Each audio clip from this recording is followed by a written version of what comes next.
Hello everyone, welcome sa ikalawang araw ng ating daily devotions. At tayo po ngayon ay magme-meditate sa 1 Thessalonians chapter 1 verses 4 and 5. So basahin po natin. For we know, brothers and sisters, loved by God, that He has chosen you because our gospel came to you not simply with words but also with power, with the Holy Spirit and deep conviction. So ang title po ng ating devotions for today ay When You Can't Change Yourself on Your Own. So kapag hindi natin kayang baguhin ang sarili natin sa pamagitan ng sarili nating kakayanan. So tayo po ay manalangin. Hilingin natin sa Panginoon ang kanyang gabay muli dito sa devotions natin for today. So Lord, maraming salamat sa iyo. Kami po ay patuloy mo pong binabago. And for this, we are so thankful to you. Lord, we pray na by your grace, yung word mo para sa amin today would truly help us and encourage us.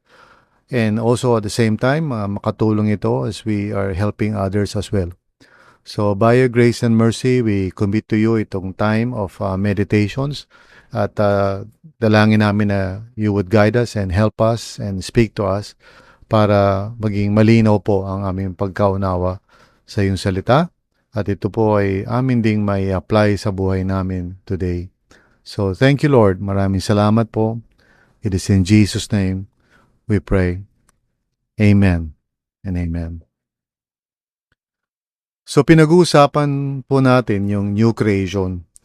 At tinitingnan natin kung ano yung mga palatandaan o characteristics nito. And we are trying to understand na kung ano nga ba ang mga katibayan na tayo nga ay nasa ganitong kalagayan na new creation. Again, I'd like to just clarify bakit natin gustong pag-usapan ito. Why do we want to know kung ano yung characteristics ng new creation? Well, first of all, I want each of us to be encouraged dahil when we talk about these things at nakikita mo to sa buhay mo, even if, for example, meron ka mga disappointments sa sarili mo, meron kang mga parang nararanasan na parang feeling mo you are a failure, spiritually speaking. Pero pag tinignan mo itong mga pinag-uusapan natin at you can honestly say, this is true in my life, well, that is an encouragement sa inyo at sa akin. Dahil the Lord is saying, don't worry about anything kasi these things na we're talking about, hindi ito kayang i-fake news ng kahit sino. No? Hindi natin pwede ito ipilit. This is the work of the Lord and nagmamanifest yung kanyang transforming work sa buhay natin by His grace and mercy through the power of the Holy Spirit. It's not a human thing. It's not a human effort. So I hope na ma-encourage tayo. But at the same time, kung sakaling sabihin natin na, well, itong pinag-uusapan natin, I don't think this is true in my life, at least not yet. Again, that's an encouragement kasi it shows us that maybe we just need to surrender our lives to the Lord. And I'm not referring to sa mga occasional failures natin. I mean, fundamentally talaga, hindi mo masasabi na nag-change na yung orientation mo halimbawa, or nagkaroon na talaga ng impact sa life mo yung gospel. That's what we're talking about here. So kung masasabi mo na, well, Pastor Bong, parang I really could not say that yet. And it's okay. That means now God is revealing to you what He desires to do in your life. Okay? And that should lead us into humble repentance and say, God, itong mga pinag-uusapan, hindi pa totoo sa buhay ko, but I'd like this to be true in my life. Would you come and just rule my heart and rule my life, change me, Panginoon. So, this is also going to be helpful kahit na masabi mo na hindi pa totoo itong mga pinag-uusapan natin sa buhay mo. And that's also true in terms of other people kasi minsan, di ba, when we look at other people, maybe we're asking, born again kaya siya, Well, hindi ito nakikita sa mga outward lamang na mga, manifestations, but although merong ganun, pero really, It's more of internal. It's a change of orientation, gaya na sinabi ko nga sa inyo. And it has to do with the work of the Holy Spirit in a person's life. Okay? So, hindi lang parang nag-church tayo or ma-attend tayo ng small group, but God is really manifesting yung kanyang unique work of grace sa buhay ng isang tao. So, what does that mean? It means that, when you are trying to help people at meron silang ganitong parang evidence of the work of God, so kahit na di-discourage sila, kahit na may mga failure sila sa buhay, you can encourage them and say to them, you know what, kahit na may failures ka or whatever, I see the grace of God in your life. And I think that's something that God wants you to know. He is at work in your life. So, yung failures mo does not mean He is not working. Okay? He is at work in your life. Now, at the same time, kung meron tayong mga kilala mga tao who perhaps hindi pa nagkakaroon ng ganito klase mga characteristics sa buhay nila, then we can try to help them. We can share the gospel with them. We can help them to understand the truth, no? Kasi hindi talaga natin naman pwede ipilit ito as we are about to talk about this passage. Sabi ni Paul dito sa 1 Thessalonians 1, 4 and 5, "For we know, brothers and sisters, loved by God," sabi niya, "that He has chosen you because our gospel came to you not simply with words but also with power." So this is the evidence of God's grace to sa buhay ng mga taga Thessalonica. Sabi ni Paul, with the Holy Spirit and deep conviction. Yung deep conviction sa puso nila, it is not a human thing. It is the work of God. So yung transformation ng isang tunay na mananampalataya is not a human choice or self-will. No? Hindi ito parang behavioral modification, gaya tinatawag minsan ng mga psychologists na nagbabago yung behavior natin. It is really the work of the Holy Spirit. Something that cannot be explained, or something that we cannot say na, kasi ganito yung ginawa niya, or somebody did this for him, or whatever. Talagang yung ebidensya ng work of God is unmistakable, okay? It's true na kung tayo ay talagang kung nagwo-work ang Holy Spirit sa atin na hindi pa naman tayo perfect. I mean, that's very true. Nagkakamali pa rin tayo, nagkakasala. But we can see that there is now a new formation going on sa buhay natin. Okay? The moment you trust in Jesus, He gives us the Holy Spirit who begins to work in us, producing yung transformation, He moves into our lives, reshaping our character, making us look more and more like Jesus, okay? Nagkakaroon ng hindi lang change of orientation like what we talked about yesterday. Form tayo ng Panginoon through the Holy Spirit. So again, this is something na hindi natin pwedeng dayain to. There's no fake news about it. We cannot parang pretend as if we are being formed. It's either it's happening or not happening. At malalaman mo ito because nakikita mo yung pagbabago sa pag-uugali mo, sa character mo. Siya yung nag-set free sa iyo sa mga vices. So siya yung nagbabago ng attitude mo. Dati siguro judgmental ka and God is changing that, Again, please don't misunderstand this process kasi I don't mean to say na kapag born again ka, hindi ka na magkakamali, perfect ka na. Of course not. And that's not what we're talking about. Pero it's now a different kind of process, no, na ginagawa ng Panginoon, and we can see this buhay natin, nagkakaroon tayo ng encounter with the Lord. He reveals areas of our lives that He would want us to surrender and repent from, and He redeems those areas of our lives. He heals our past, okay?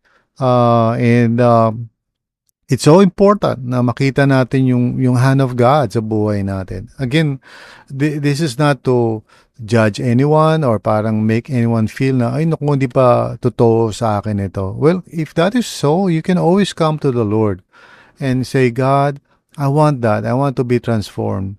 And you know what? Hindi pagkakait ng Panginoon sa iyan eh. If you really want to be transformed, you will experience that. If you just humble yourself and turn to God. And if you're trying to help other people, huwag tayong, huwag natin isipin na parang, well, mukha naman siya mabait. No, the real transformation of God is inward, it's in the heart, a change of desires, a change of, purpose and so forth. Siya yung sabi nga ni Paul sa Philippians, God is at work to make us willing and able to do His will. So, may pagbabago doon sa mga choices, no?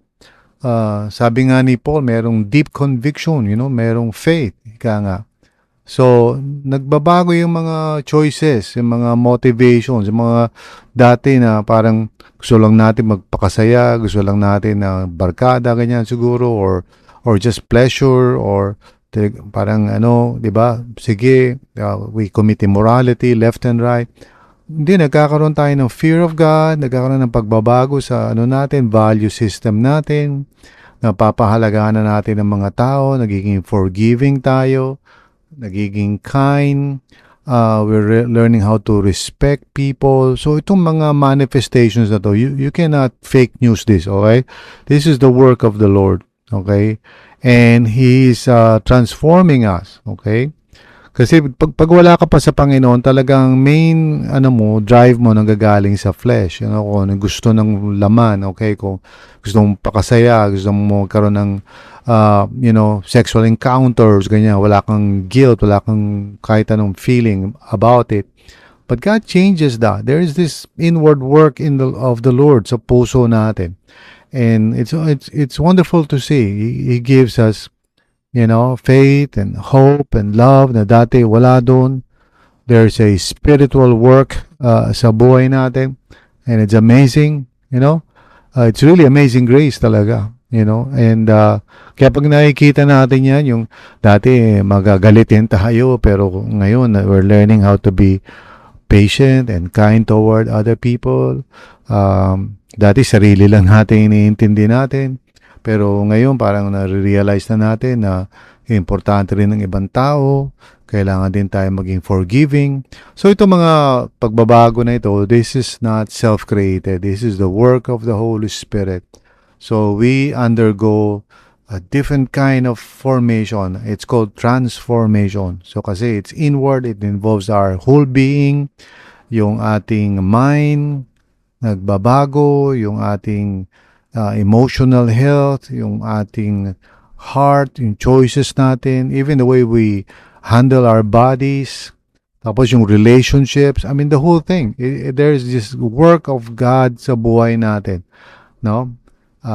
Once more, I will reiterate kasi baka hindi natin naiintindihan ito. It doesn't mean perfection. But definitely, there is a transformation na nangyayari, sa buhay ng isang taong tunay na new creation na, may panibagong formation process na nangyayari. And it's by God's grace talaga. So, if you are experiencing this, nakikita mo na may pagbabago, kahit na sabihin natin may mga issue ka pa o may mga bagay pa na hindi pa tapos si Lord, it's all right. I mean, it doesn't mean walang pagbabago.